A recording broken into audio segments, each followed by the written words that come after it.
Hey everyone, it's me, Arthur Kade, and Jonathan Hock. Your movie Fastball is one of the ones I've been most looking forward to at Tribeca because I'm a baseball fanatic, and we were just talking about you were a kid in the candy store. You got Derek Jeter, Nolan Ryan. I mean, some of the coolest people to participate. Man, it's like you grow up like you and me, a baseball fan, and then you get to make documentaries and someone says, okay, we're going to line up 20 Hall of Famers, and you're going to get to talk to Hank Aaron and Mike Schmidt and George Brett and Johnny Bench and Joe Morgan and Goose Gossage and all the guys I grew up worshiping.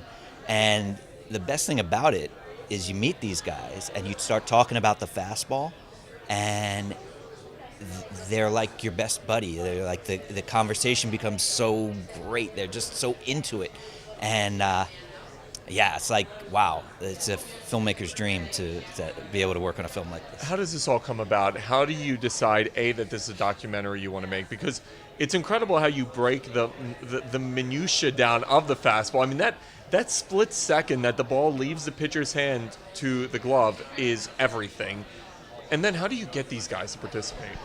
Well, the whole premise we started with is that in 396 milliseconds, that's the time it takes for the ball to travel to the plate. I didn't even see that.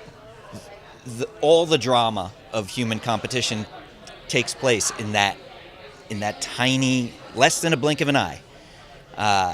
So once you start with that, then you start talking to people about it. And how it became a film was very organic. Thomas Tull, the chairman of Legendary Pictures, called me up. He said, I got an idea for a documentary, Fastball. I said, Fastball? Documentary, huh? He says, you want to do it? I said, sure. And I'm thinking to myself, I'm not sure what this film is yet, but I know I want to do it. Let's do it. He says, we're going to interview everybody. We're going to figure out who threw the fastest pitch of all time. It's going to be amazing. This is going to be the film that dads and kids watch for 50 years, spring training, to get fired up for the season. We're going to do it. Like, yeah, let's do it. So then we start talking to guys, and you realize as you start having conversations with Goose Gossage and Nolan Ryan and Hank Aaron and Derek Jeter that there is something that goes on in this minuscule amount of time that is so profound that what we realized was this is a man with a rock against a man with a stick. This is the essential, most basic, primal human confrontation. And that the fact that it's so primal and so basic is what allows it to be, you can mythify it. That's why baseball gives rise to all these mythical stories, because it's so primal and so basic and universal. It's so fascinating you say that, because when we think of baseball, you're right, we think about bunting and home runs and a million other things that go into the game. But it's that sword battle. That it's gladiator on gladiator, and the speed at which it happens. First of all, to understand the speed at which a hitter has to recognize, maneuver, and hit a pitch. But you're right, it's a challenger versus challenger at that point. And did you realize that was really the premise of the movie once you started talking to these guys? Yeah, it was after we had gotten into it, probably 6-8 months into the process, where we discovered, with the help of the scientists at Carnegie Mellon who were working with us, that a 100-mile-an-hour pitch, which is virtually the fastest as possible to throw, is matched up against the fastest it's humanly possible to track an object in motion. And that at precisely the distance of 60 feet 6 inches, the maximum human capability on both sides is at work. So it's the limits of human ability to throw the ball versus the limits of the human potential to react to it, going head to head. And that's why the whole game of baseball grows out of that. The game is in balance because they picked somehow 60 feet 6 inches. Now, in 1880, whatever, how did they pick that? Well, they started it at 50 feet, and they said, oh, that's a little too close because you couldn't react. So they, without any of the science, just trial and error, they found the point that set the game in perfect balance. And no matter what the equipment can change, doesn't matter.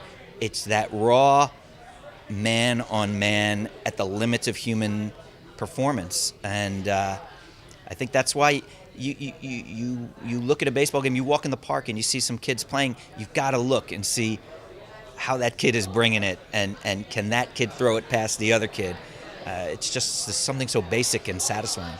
When you're talking to these players, do you get the sense that they miss it? They miss that moment and that confrontation? Because, you'll hear players say, especially retired ones, when running out of a tunnel, they miss that moment.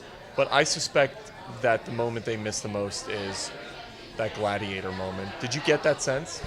The Hall of Famers that we interviewed, I didn't get the sense that they miss it. I get the sense that as soon as we started talking about it in real detail, that they were transported 40 years back, 60 years back, 20 years back.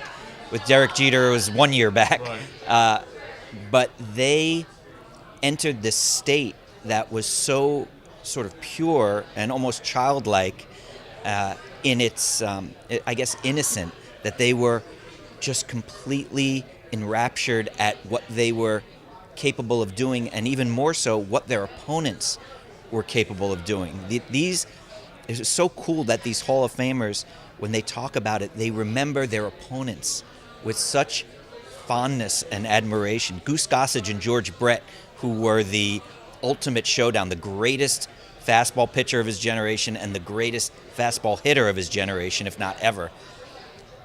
They remembered each other with such fondness, and George Brett, who hit 2 of the most famous home runs of his time off Gossage, he didn't want to talk about that. He wanted to talk about all the times Gossage struck him out. He said, I didn't hit him good. I was like 4 for 30 against him.